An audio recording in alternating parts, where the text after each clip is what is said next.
பேர் Robert Kiyosaki. இவருக்கு 2 அப்பா இருக்கிறதா சொல்றாரு. ஒருத்தர் பெத்தவர், இன்னொருத்தர் இவருக்கு பணக்காரராக சொல்லி கொடுத்தவர். ஒருத்தர் PhD முடிச்சவர், இன்னொருத்தர் 8th ஃபெயில். 2 பேருமே நல்லா சம்பாதிக்கிறவங்க. ஒருத்தருக்கு எப்பயுமே பண பிரச்சனை, ஆனா இன்னொருத்தரோ ஹவாயின்ற தீவோட மிகப்பெரிய பணக்காரராக போறாரு. ஒருத்தர் தம் பசங்களுக்கு கோடிகளை விட்டுட்டு போறாரு, இன்னொருத்தரோ கடனை விட்டுட்டு போறாரு. நம்ம எஜுகேஷன்ல இருக்க மிகப்பெரிய பிரச்சனை இதுதான். எங்கேயுமே பினான்சியல் மேனேஜ்மெண்ட்டையோ பணத்தை பத்தியோ சொல்லி கொடுக்க மாட்டாங்க. அதனால நம்ம குடும்பத்தினர்கிட்ட இருந்து தான் நம்ம இந்த விஷயங்களை கத்துக்கிறோம். ஆனா அவங்க நம்ம எப்படி ஏழையாவே வாழறது அப்படின்றதான் சொல்லி கொடுக்குறாங்க. அவங்களுக்கு நம்மள பிடிக்காம இல்ல, அவங்களுக்கு தெரிஞ்சது அவ்வளவுதான். ஏன்னா ரிச் டேட் புவர் டேட் போன்ற புத்தகங்களை அவங்க படிச்சதில்லை. காம்ப்ளிகேட்டடான பல டிகிரியும் புக்ஸும் சொல்லி கொடுக்காத பிராக்டிக்கலான விஷயங்களை இந்த புத்தகம் சொல்லித்தரும். நீங்க 2 முக்கியமான வார்த்தைகளை புரிஞ்சுக்கணும்: ஆசெட் சொத்துக்கள் மற்றும் லயபிலிட்டிஸ் கடன்கள். சிம்பிளா சொல்லணும்னா, உங்களுக்கு பணம் கொடுத்தா அது ஆசெட், உங்ககிட்ட இந்த பணத்தை எடுத்துட்டு போனா அது லயபிலிட்டி. வீடு வாங்கிட்டீங்க, மார்ட்கேஜ்ல கடன்ல இருந்தா அது லயபிலிட்டி. அது இல்லாம ரெண்ட் வந்தா அது ஆசெட். ரெண்ட் வரலனா அது மறுபடியும் லயபிலிட்டி, ஏன்னா மெயின்டெனன்ஸ் செலவாகும். Business, real estates, stocks, bonds எதுவானாலும் இதேதான் பிரின்சிபல். இப்போ நான் சொல்ல போறது ரொம்ப முக்கியமானது. ஏழைங்களுக்கு செலவு மட்டும்தான் இருக்கும், ஆனா பணக்காரங்க ஆசெட் மட்டும்தான் வாங்குவாங்க. மிடில் கிளாஸ் லயபிலிட்டியை வாங்கிட்டு அதை ஆசெட்னு நம்பிட்டு இருப்பாங்க. ஒரு நார்மலான மனுஷன் வாழ்க்கை இப்படிதான் இருக்கும். காலேஜ் முடிப்பாரு, வேலைக்கு போவாரு, கல்யாணம் பண்றாரு, வீடு வாங்குவாரு, கார் வாங்குவாரு, லேட்டஸ்ட் ஐபோன் வாங்குவாரு, சந்தோஷமா இருக்கிறேன்னு நினைப்பாரு. இதுல பெரிய பிரச்சனை இதுதான், எல்லாமே லோன்ல வாங்கினது. சோ மாசம் டியூ கட்டணும்.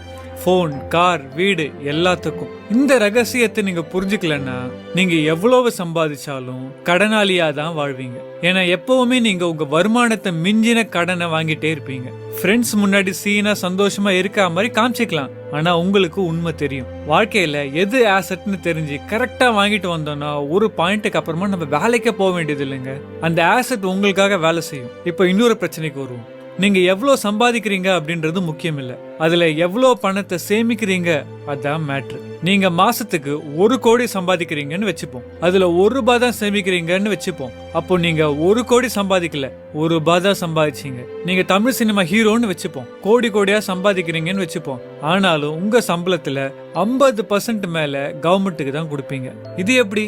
சம்பாதிக்கும் போதும் டாக்ஸ், வாங்கும் போதும் டாக்ஸ், சேவ் பண்ணாலும் டாக்ஸ், செத்தாலும் டாக்ஸுங்க.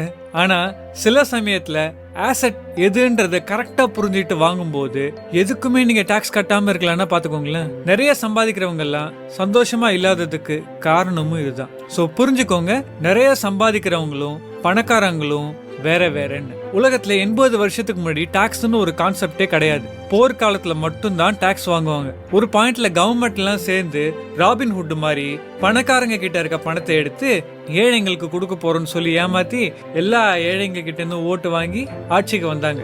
வந்துட்டு கொஞ்சம் கொஞ்சமா பணக்காரங்க மட்டும் இல்லாம எல்லா ஏழைங்க மேலயும் டாக்ஸ் போட்டாங்க. சோ இப்போ நம்ம எல்லாருக்குமே டாக்ஸ் அப்படின்றது தினம் வாழ்க்கையில நடக்கிற ஒரு சாதாரண சம்பவமா மாறிடுச்சு. ஆனா பணக்காரங்க புத்திசாலிங்க, அந்த டாக்ஸ்ல இருந்து எப்படி வருதுன்னு அவங்களுக்கு தான் தெரியும். உலகின் மிகப்பெரிய பணக்காரர் யாருன்னு தெரியுமா?